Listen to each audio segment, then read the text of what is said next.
આજે આપણે બનાવીશું બટેકા ભૂંગળા. તેના માટે બટેકા બાફીને લઈશું. લીને તૈયાર રાખ્યું છે, તો હવે આપણે એને મિક્સરમાં લસણની ચટણી બનાવી દઈશું. તેના માટે લસણ લીધું છે,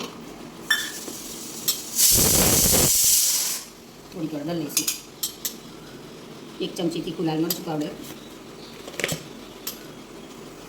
2 ચમચી કાશ્મીરી લાલ મરચું, 1 ચમચી ધાણા જીરું, સ્વાદ અનુસાર મીઠું, પાણી રેડીશું.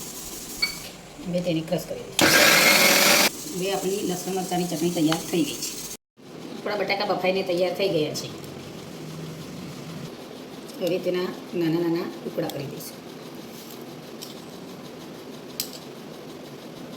2 ચમચી તેલ લઈશું. ગરમ થઈ ગઈ છે, તો સૌથી પહેલાં રાઈ નાખીશું.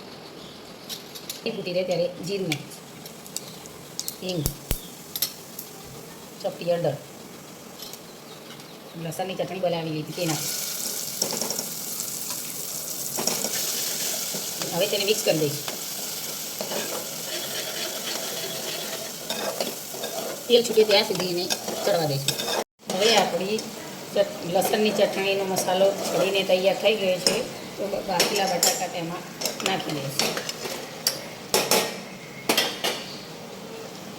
એ બધું મિક્સ કરી દઈશું. થોડોક લીંબુનો નીચોવી દઈશું. હવે આપણા ભૂંગળા બટાકાનો મસાલો તૈયાર થઈ ગયો છે. હવે આપણે ભૂંગળા તળી લઈશું.